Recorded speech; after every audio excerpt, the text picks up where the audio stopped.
Good morning, good afternoon, everyone. Thank you for joining our 7th webinar. We are very pleased today to welcome Vitaly Golumb of HP Tech Ventures. He's a venture capitalist, a serial entrepreneur, a keynote speaker, and the author of Accelerated Startup. We're very pleased. We ordered the books, and we can't wait for them to get in the mail and share some of those materials with you. Highly recommend ordering the book. I saw some previews. It's excellent. Vitaly has been involved with startups since his teenage years. He's a global corporate venturing 2017 rising star, and he leads global investments at HP Tech Ventures, the corporate arm of Silicon Valley's original startup. He's a contributing writer to TechCrunch and a consistently top-ranked mentor at a number of startup accelerator programs in the US. Joining us from the West Coast, Vitaly, welcome. Thanks for having me. Since you gave me such a nice intro, I'm going to go ahead and skip that beginning video. And at the end, I'll give you guys a link to the slides so you can watch the videos in better quality and dig a little bit deeper into some of these topics. Perfect. And so we'll say those who would like to ask questions, we very much welcome questions. And please send us through the chat window, and I will moderate those questions and we'll have the discussion. So Vitaly, thank you. Thanks again. So yes, Accelerated Startup is the book. Just came out March 1st. Ignore the date on this. This was prepared a couple of days ago. Accelerator, you can learn all about it and order it at acceleratedStartup.me. You can follow me on Twitter and Facebook. And I do travel pretty extensively around the world, about 20 countries plus a year. And my goal is to meet some of the best talent out there, invest in some of the best companies I can find, which are driven by the best talent, and of course, inspire as many people as I can to do great work. So let's dive into it.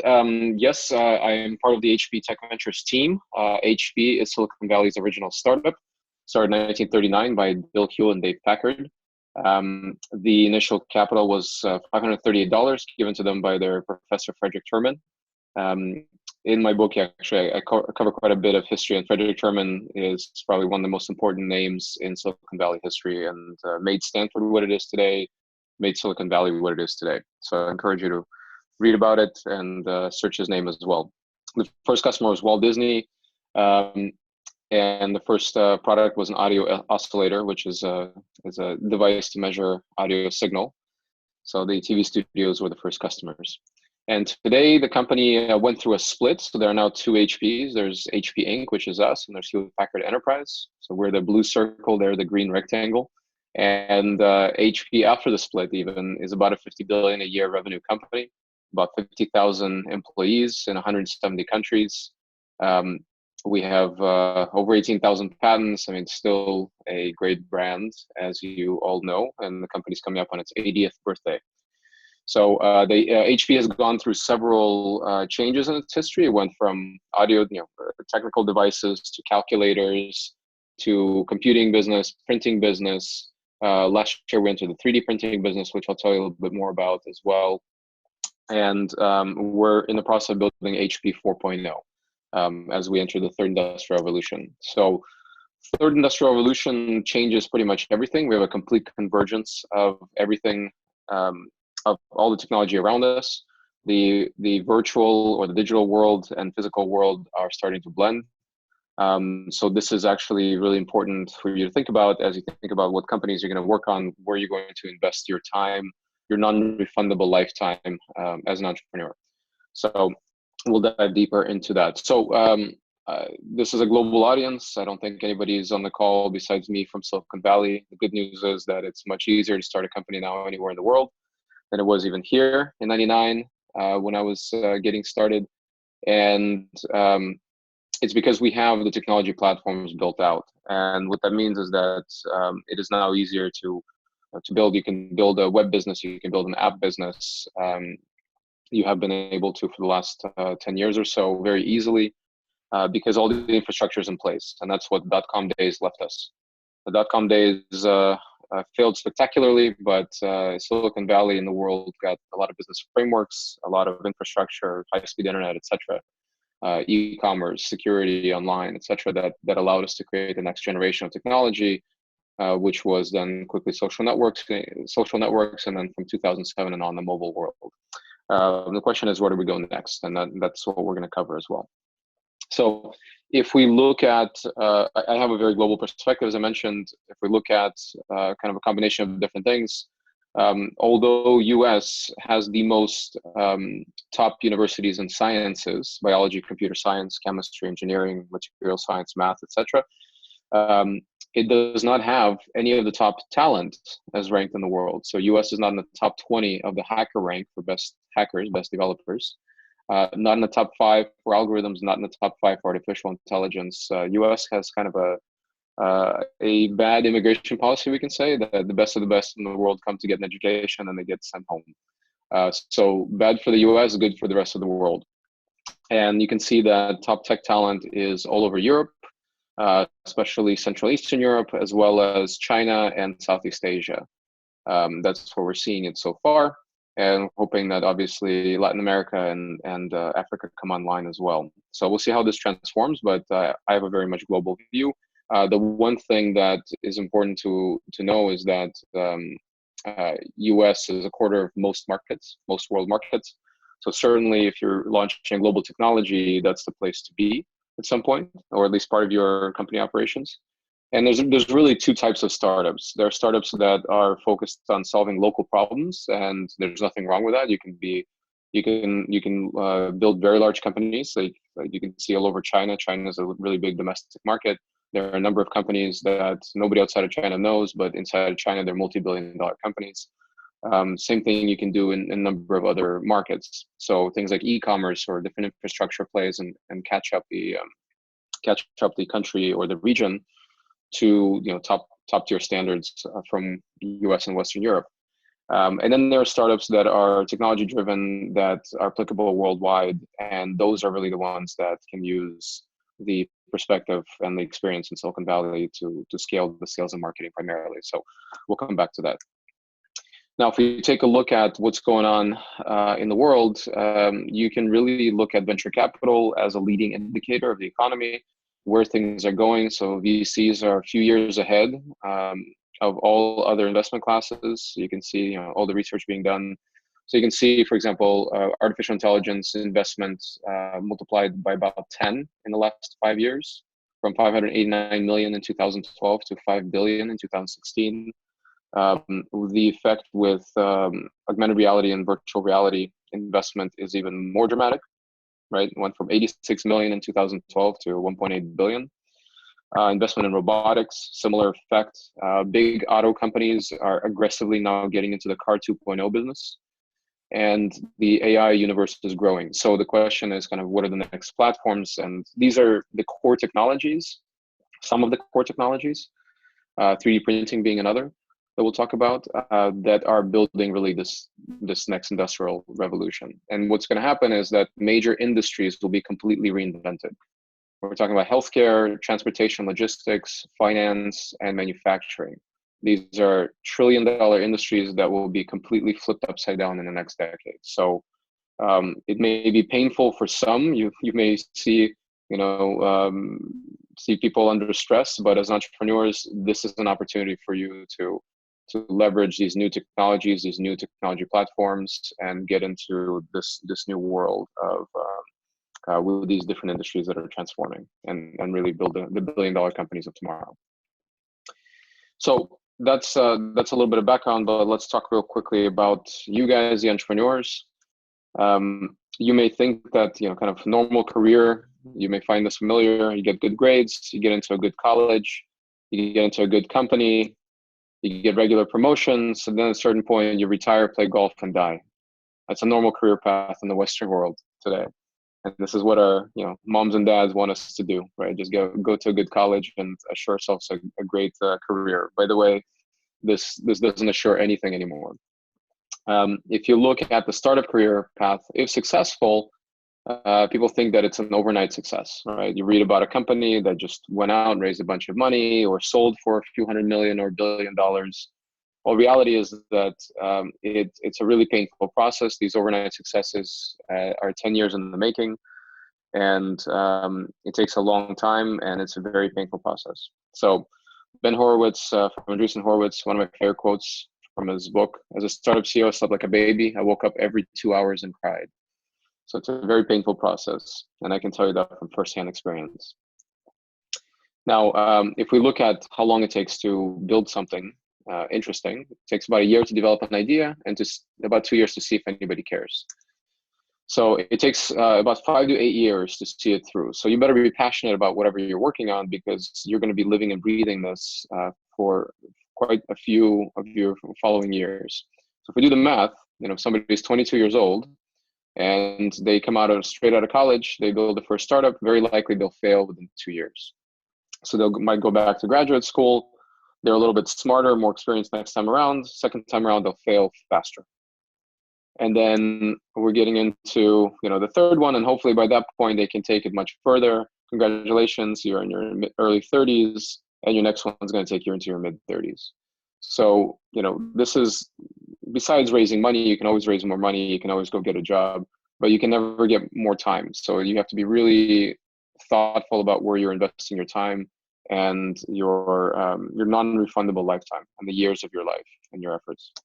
So my goal is to help you out, give you some hints that will lessen the pain and save you a few years of your life, and give you some ways to think about what you're working on, how you're working on it, where, right, and what you're working on. So we'll tackle the how first. All right, so the first very important thing to understand is that a startup is an experiment in search of a business model. A startup is a very special kind of new business, right? Just because it has the word start in it, the big difference is that a startup is really this experiment where you have a hypothesis. Nobody's ever done this before. There's no playbook, and you have to prove the theory, right? With a traditional business, which is 98% of the world's businesses, it takes money, it takes hard work, but the path is pretty clear. So if you want to open a hotel or a restaurant or start a consulting company, you can read a bunch of books that'll tell you exactly how to do it. But with startups, you're using new technology that just became available to leverage that into solving an old problem or a new problem 10 times faster, 10 times better, etc. So you will have a high failure rate because of that, because there's no guarantees and you have a hypothesis that you need to prove. And the way it works is it's really, a startup, it has 3 phases. It's the startup phase, the scalable startup phase, where you have this idea. This is not when it's a smaller version of a large company, because what you're trying to do is figure out your business model, your product market fit, who's the customer, how do you sell to them, how much does it cost, how long does it take? And out of all this information, you're trying to build a repeatable sales model. Once you've done that, you start hiring managers, because then you actually start to understand what business you're actually in. And then you get into probably the most fun, the most satisfying part of the whole process. This is the transition. This is when the company scales really quickly, when it's working and it feels good. And this is when people go 7 days a week for a couple of years. You're trying to get to break even, maybe profitable. You're scaling rapidly. You're starting to hire senior management, people that are specialists in a particular area. And around 150 people, you graduate and you become a company. So that's kind of the process, right? And so the idea is to not stay a startup forever, not to keep going to conferences for years on end, handing out a business card that says CEO, but you're the only person in it, or it's just you and your co-founder working on the weekends. The goal is for you to get out of that phase as soon as possible. And the same thing as well is, companies like Uber and Airbnb, these giant companies, these are no longer startups. They are companies, right? They figured out their business model. They happen to be large private companies, right? So if we dive into academics a little bit, Clayton Christensen is a very well-known Harvard Business School professor. He talked about the technology lifecycle S-curve, and what that is the effort, the time and effort and investment it takes into developing a new technology versus performance of the product itself. So when some new technology breakthrough is being worked on, it's usually done in company labs or at university labs, and it takes years, right, to develop some new technology. So it's a very slow process of this research. You're not making any money on it. You're just sinking money into it, right, and time. At a certain point, a technology becomes ready for market, and this is where you build a startup, right? This is the innovation sweet spot.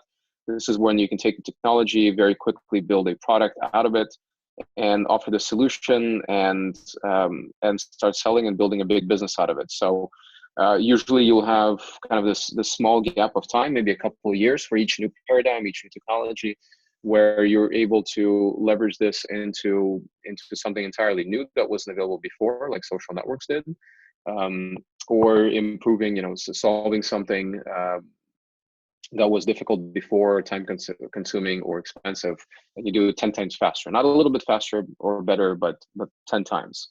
So at a certain point, that window closes, and now you have mature large companies that own that space. So one day Facebook was a startup, and now it's an enterprise, a $300+ billion company that went through this process in a period of about 10 years, right?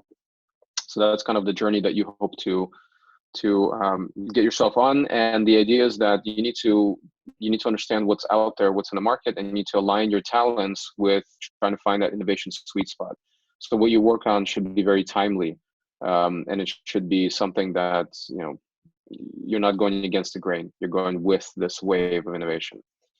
Now, if we change the graph a little bit, this is what really makes startups special. Right, it's this concept of staged financing. So for a while, you're going to be burning cash, right? You're going to be burning cash, then you're going to start making money, and hopefully you break even and become profitable, right?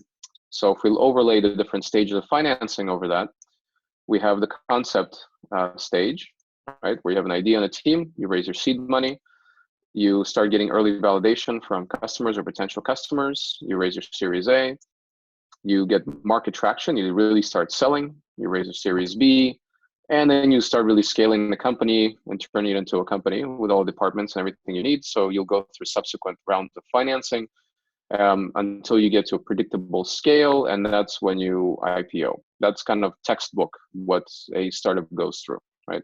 It usually doesn't work that clean, but sometimes, very few times, it does, right? When you have very experienced management that knows what they're doing. So if we take a look at, Silicon Valley since the 1960s, since the Cold War, we can see that there's been a number of different waves, right? And you can see the different companies that were born on these waves. So at first we had the integrated circuit wave, right? So where we had the Fairchild and Shockley Semiconductor right before that. So, and then from Fairchild, we had the Fairchildren, so they're called. Where their co-founders left and then made Intel, National Semiconductor, AMD, etc. And then sometime later, about 20 years later, we get the personal computing wave, right? So there's the infrastructure from the previous wave that allowed for IBM and for Apple and for a number of other companies to get into the personal computing business in the 70s, right? And then we had the internet wave, which gave us Netscape first, and then, the networking gear before that, and then we get the internet companies, Netscape, eBay, Yahoo, Google a little bit later, etc. Then we had the social wave with Classmates, then Facebook, then MySpace, then Facebook, then LinkedIn, etc. So you can see how it all progressed. So the question is, where do we go from here, right? And where do we go in technology-wise? So first, let's talk real quick about geographically, the question of where. So an innovation cluster is a very important concept. And so what is that? Innovation cluster is in one geography, we need a lot of different parties that come together. So we have the entrepreneurs, obviously, and we have the venture capitalists. So that on itself is not enough. We need much more. We need the large companies who are strategic investors. They invest in startups. They have their R&D centers where they're spending billions of dollars developing new technology. And they're potential acquirers, right? Most startups get acquired, they get bought. They don't go IPO. Overwhelming majority of the exits are acquisitions. So you need those companies to buy them. We need universities to pump out engineers and entrepreneurs. We need the management layer. And I'll tell you a little secret, Silicon Valley is the most special at this, right? We have, because of these 5 or 6 or 7 generations of technology entrepreneurship, in Silicon Valley, we have a huge base of people with a lot of experience in building these companies from zero to exit. So we have about 50,000 people here in the Bay Area, and that doesn't exist anywhere in the world nearly in the same numbers, right, by 2 orders of magnitude. So what that means is that when a company is truly global, right, truly global technology that's going after the global market, it's the best in the world, and it's really growing fast and needs to go from 20 to 50 to 100 to 200 to 1,000 people within a period of a couple of years, you need that management layer, the experienced management layer, to keep it all together. So you'll see a lot of European companies, a lot of Asian companies, if they're going after the global market, they will still come to Silicon Valley, raise big money, and scale really quickly here because that's where the management talent is, right? They may leave engineering or certain operations, whatever country they came from. That's usually the right way to do it, right? Leave engineering operations, etc., where you started the company, because engineering in Silicon Valley is very expensive, especially, and then build out the sales and marketing and headquarters in Silicon Valley. That's kind of the general approach for these companies. You also need the professionals. So you need the lawyers and the accountants that understand your space and venture capital and how to structure deals, a number of other consultants around that. And there's a very important role to the government as well. So the government needs to create the economic conditions for all of this to work. And it needs to also encourage investment, right? So this is very risky investment because it gets locked up for many years and the success rate is very low. So it's very important that the government creates the right incentives. In Silicon Valley, government was the only and the first customer for about 15 or 20 years after World War II. And then the government was very actively trying to get East Coast investors to come over to Silicon Valley. What that means is that they were doing guarantees. So for every private dollar of capital invested, they were investing $2 as guarantees, right? So they're turbocharging the investment. Over time, they kind of changed that, they removed it, but other countries have done similar thing. Israel, Singapore have done similar things in more recent years to encourage that investment. And it's a very important thing because if you look at the public companies on New York Stock Exchange or NASDAQ, most of them at some point were venture funded, right? So most of the big companies in each country, in the US especially. Right, so all of this lives in large pools of private capital, and it needs some kind of an IPO, some public stock market to shoot for, right? Some ability to go public. So when you look at startups in markets where the ecosystem or the innovation cluster is not yet developed, you don't have enough investors, you don't have enough large companies to buy the companies, you see how much cheaper, how undervalued these companies are because of that factor, right? Because we live in a market, right? So the clusters are also very important for competition, the positive effect of competition, right? So clusters affect competition by increasing productivity of all companies, right? They see each other and they speed each other up. They drive the direction and pace of innovation, and ultimately they stimulate the formation of new businesses. So it's a very important effect here as well.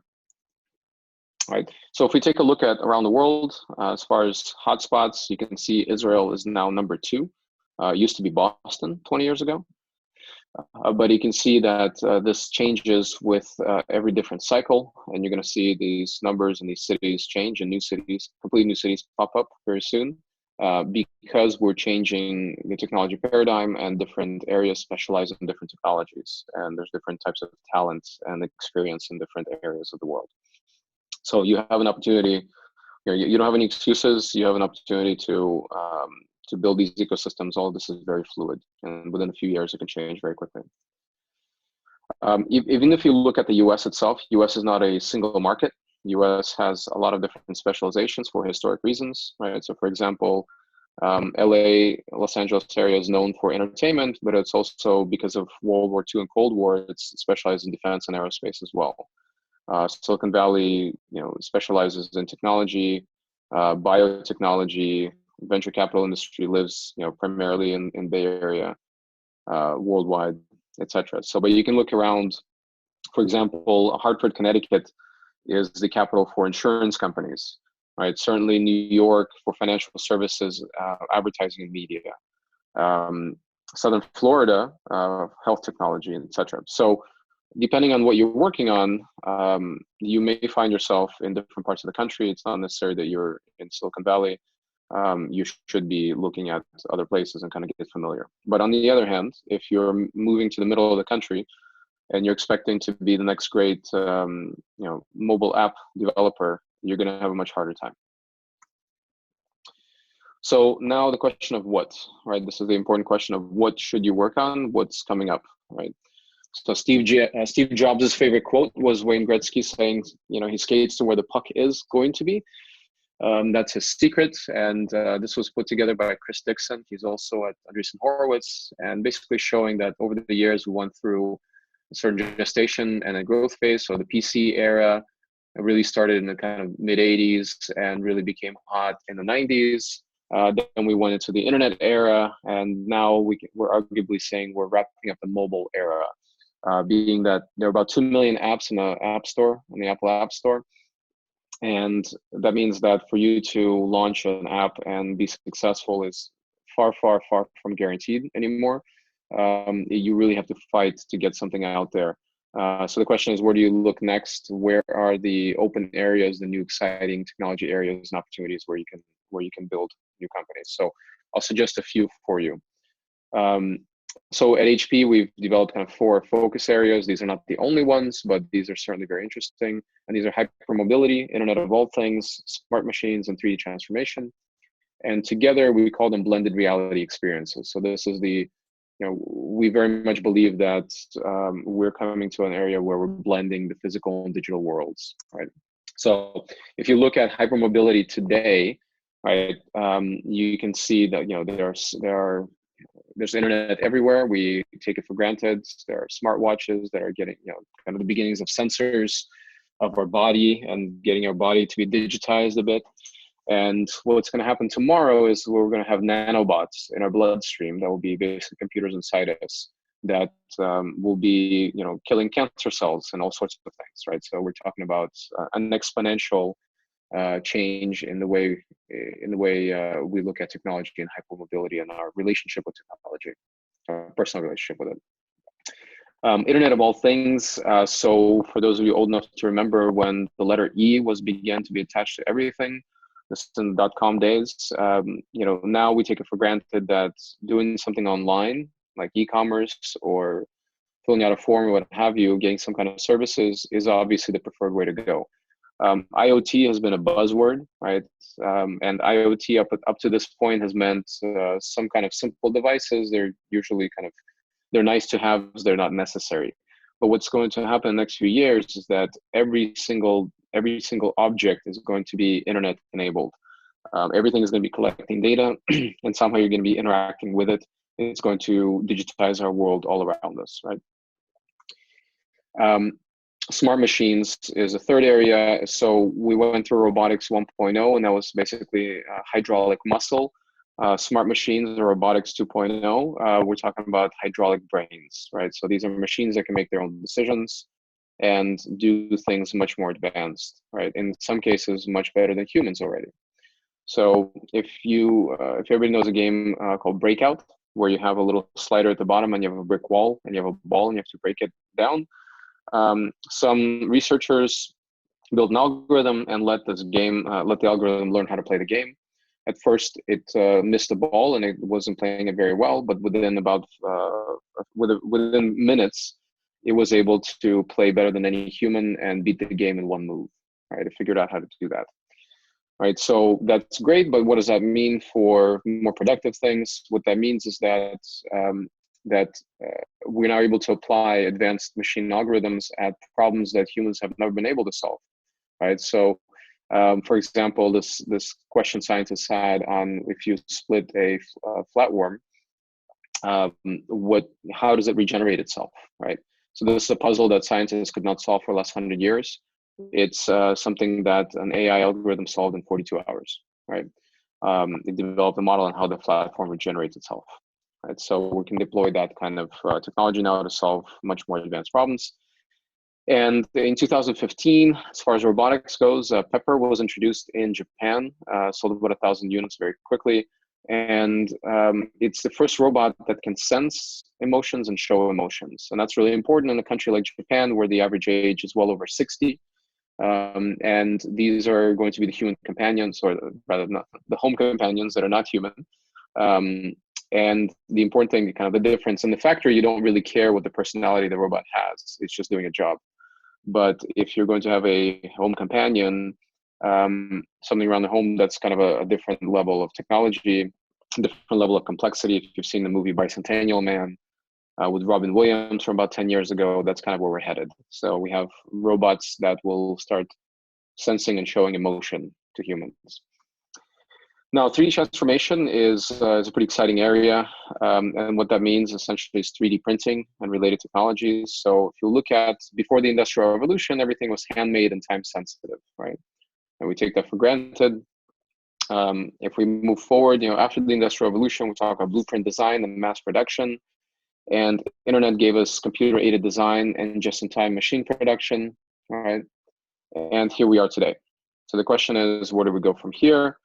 What you'll see very soon, already see, is that with 3D printing, you have immersive and easier design and prototyping, final part digital production. So complete digital design to digital production, nothing in between. And ultimately, this will lead to the next industrial revolution where you'll be able to 3D print virtually anything, right? So HP is already in the business, right? So a couple of years ago, about a year and a half ago, HP released the HP Sprout, which is a bit of a new computing device. So if you're designing for 3D, you need some new ways to handle that, to kind of operate with objects and digitize them. So you can go to Best Buy if you wanted to and buy one of these, but it has a projector in front of you, so you have two different surfaces. It's a touch sensitive, and it has a 3D camera, so you can do 3D scans and you can digitize objects and things like that. And then on the other end of it, we have our Jet Fusion 3D printers, which are commercial 3D printers. These are not for the home. These are for small batch manufacturing. So this was announced last year. It is about 10 times faster and 3 times cheaper than any competing previous commercial 3D printing technology. And what that means is that we have now the ability to do small batch manufacturing, not just prototyping. And as this technology evolves, you'll see it go into medium production and high volume production. So what all of that is being driven by is the concept of these transforming agents. So voxel is a volumetric pixel. It's kind of the 3D pixel. And what that is that we have, think of it as kind of a dust bed, and then we can apply different agents to it to change pixel by pixel what this object is. So it can be transparency, translucency, effective material, the elasticity, the strength, the electric conductivity, even more importantly, and other advanced applications to the material, right? So what that means is that we are able to very soon 3D print complete devices, right? So let me show you a quick video on this, and then there again there'll be a link in the slides. You'll be able to see the video, which will be a little bit easier to see here.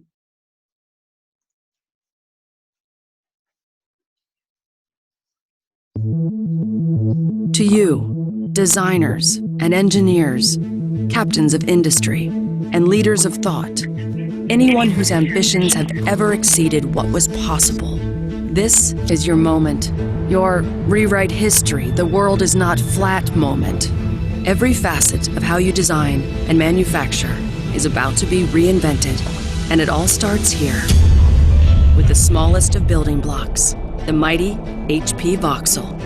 You and it are about to change the world by advancing radical prototyping, accelerating manufacturing, and taking precision and strength to unheard of heights. From today forward, the 3D printer is a factory for thought, where the things we make will make us smarter, better, more human. What a future we'll create with new materials and embedded intelligence. Together, we'll bring extraordinary to the everyday and reality to dreams light years away. Welcome to the age of digital production, on demand, a world without waste, without inventory, without warehouses. Meet the first HP Jet Fusion 3D printers, the digital furnaces of the next industrial revolution. Join us as we engineer the never-before Voxel by Voxel. HP Multi-Jet Fusion. So a little bit Keep of an HP reinventing. commercial there, but gives you an idea of kind of the world we're headed into. And the exciting part is that we're able to kind of look at 3D transformation of the future. So yes, we can be printing integrated circuits. We're going to be printing complete complex devices, maybe even cars. If it makes sense economically, we'll be able to, there are a lot of companies working on bioprinting now. So you can print food, certainly. You can print cartilage, and then eventually human organs for transplantation, right? And we're only, a few years away here. We're 5 to 10 years away from really big breakthroughs. Even vitamins. So you'll be able to take a blood test right then and there and 3D print vitamins that you need, right? So that's the world we're going into. Another couple of interesting, exciting technologies is something called haptic holography. Haptic holography is the idea to be able to feel and interact with virtual objects physically. And the first generation of that is you'll see companies putting out gloves. So if you put on a VR headset, so you can have a more immersive experience with your game, it'll be a glove that will give you kind of micro shocks on your hands, and it'll let you feel something in the virtual world. Pretty soon after that, that's going to tap right into your nervous system, and the virtual shocks or the virtualization of being able to touch something, that sensation, will be tapped right into your brain. Sounds a little scary now, but you'll see it's all coming. And then we're also looking at completely new materials, right? So we're talking about 4D printing. So these are smart materials that will react to their environment. So this is something that, a piece of aluminum, steel, plastic, or, carbon fiber even can't do right now. But, we're talking about building intelligence right into the material itself.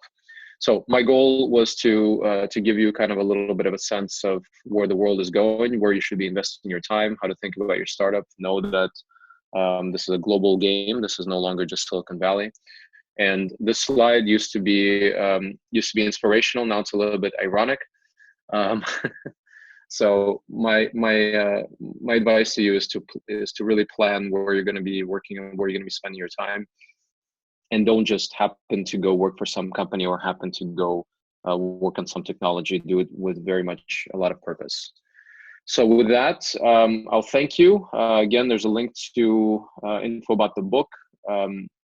And I'm happy to answer your questions. Thank you, Vitaly, for that really inspiring vision of the future. And I think it gets our group, our cohort of startups, to think about what can be possible on the far horizons and that are coming even closer to us. I wanted to start the conversation by going back to a couple points that you mentioned about the ecosystems. And a question that has come up with the startups that we're working with is ways to connect. You talked about the staged financing model and described it, how it applies to Silicon Valley.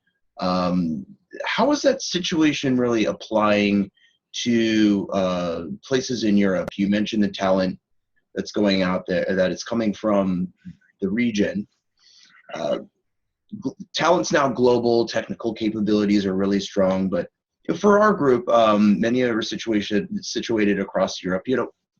What are some points you could raise to get them to think about how to connect, how to maybe think about their startups as being a bit more global, and potentially some pathways for international startups that are working on the technical end and trying to connect to some of these very ambitious markets that you describe?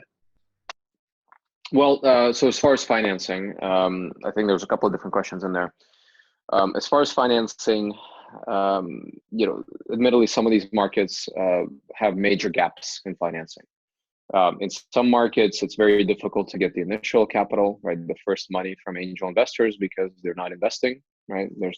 Angel investors are typically, in at least in our world here in Silicon Valley, angel investors are people that have succeeded with their own companies, and they are technical and they understand the startup world. And they are certainly doing it not to lose money, but they're doing it more to kind of be a mentor and help the next generation of startups and entrepreneurs. So there's certainly that. If you look at UK, it has a bit of a barbell market because the government created some really interesting and good tax incentives to inspire folks to invest at first £150,000, and it's completely tax deductible. Whereas then you have a financially led investors that are investing in companies that are already producing revenue, but there's a gap in the middle, right? So that's Series A kind of late seed Series A is difficult in the UK, and then other markets are kind of similar dynamics. So, despite that, the good companies are getting financing. So you just have to fight a little bit harder there. The other part of it is, you need to think about what technology you're going to be specializing in. And you need to think about self-actualizing yourself first, which means that if you're interested in working on something and you live in a country that gives you no support and there's really no ability for you to be able to launch that type of business in your country, you need to get on a plane and go to where you need to be to make your dreams come true, right? You can't just sit around and complain about it. And at the same time, you need to, if you do succeed, and when you do succeed, you need to come and help your particular region and become a mentor and become a great example that that you've been able to do it, and other people should be able to do it as well. That's very important. If you look at Israel, for example, Israel over the last 20 years became a complete powerhouse. That didn't happen on an accident. It happened primarily because of ICQ, which became a big company and sold to Microsoft for almost $500 million, which was even more money then, 20 years ago, or almost 20 years ago now. And what that did is it graduated everybody that went through that experience. The managers in that company were graduated as angel investors, and also, more importantly, people that knew how this process works. So they were able to go start other companies. They were able to motivate and inspire other people and show them how to do it. And I mean, big part of my effort with the book is actually to put in a lot of this knowledge and help people around the world that don't have access to mentors and people with experience to get them started. So that's generally my answer to all those questions. I don't know if I covered everything. Thank you. Yes, thank you, Vitaly. This is Ivan. We received a couple more questions via email, and one of them was, okay, well, suppose, you are a startup working in education and you come to the United States and you pitch in front of investors, and obviously your traction is important to them. So what kind of traction would, those investors be looking for? Taking into consideration that this is probably a different educational system in Europe or, in Russia, Ukraine, United Kingdom. What is important? What is important to put forward? What is important to show to investors? Okay, so first of all, very important thing is that you'll have organizations that will bring you to Silicon Valley, and this happens on a daily basis, which will say, okay, let's organize a demo day with investors, and everybody gets their hopes up that one of them is going to get investment. I'll tell you that it almost never happens. The reason for that is that investors in Silicon Valley, a lot of them, the people that show up to the events, they're curious about these other regions, but investors invest in what they know.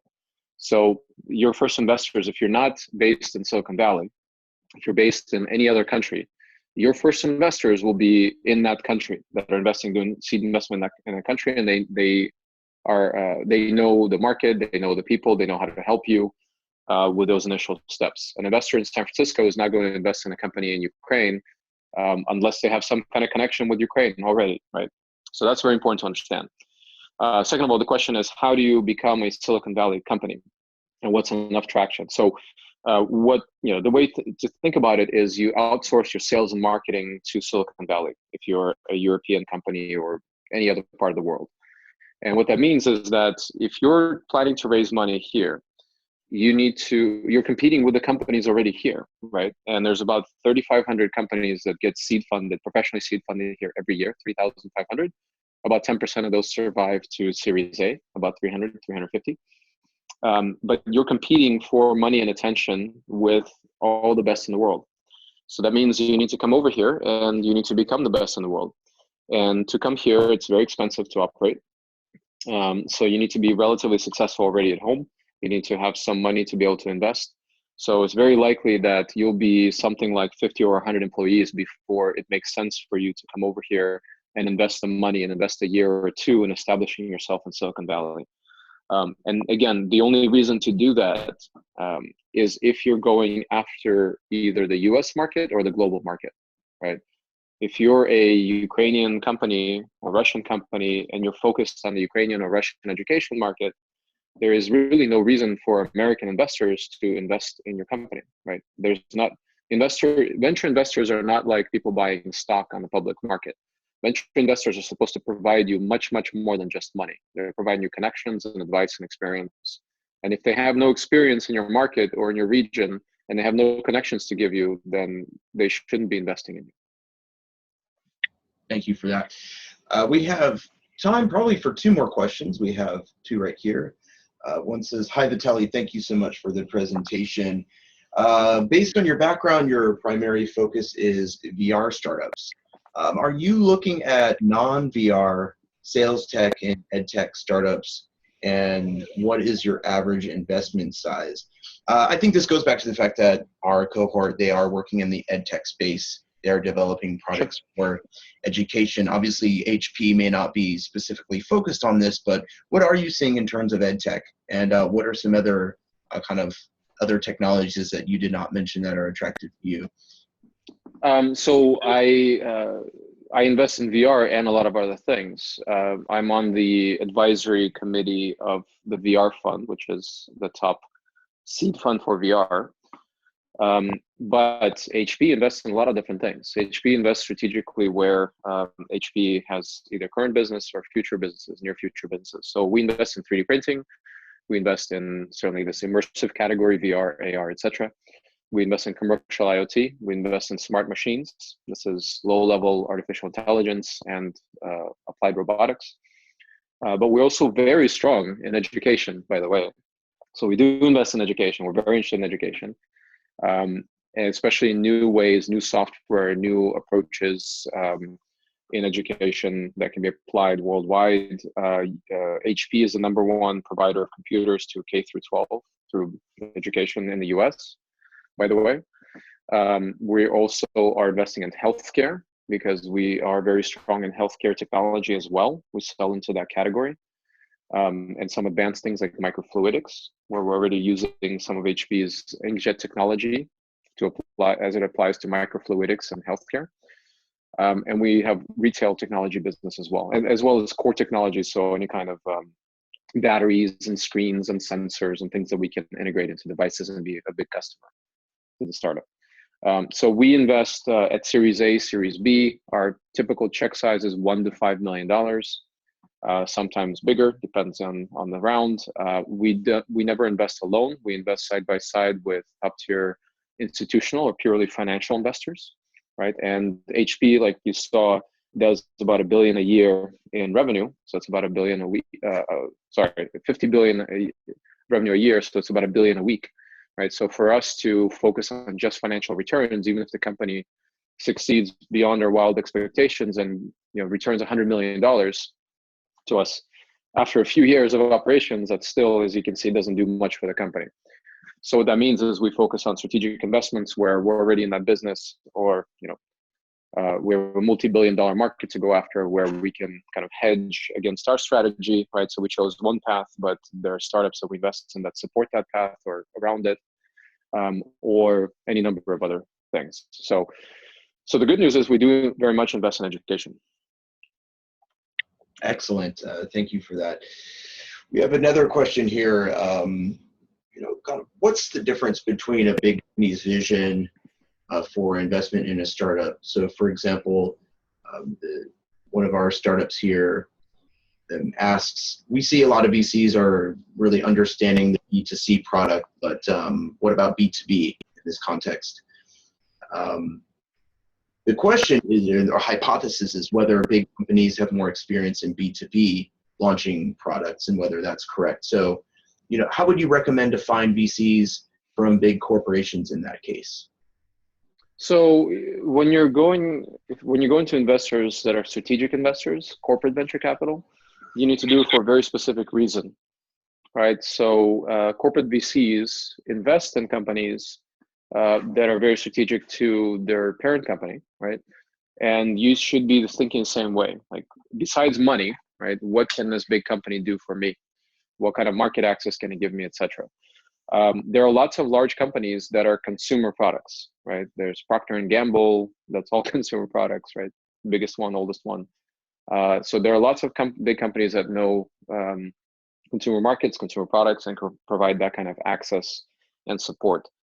In our case, we are number one in consumer and commercial printing. We're number one, number two, depending on day of the week, in PCs as well, in consumer and commercial.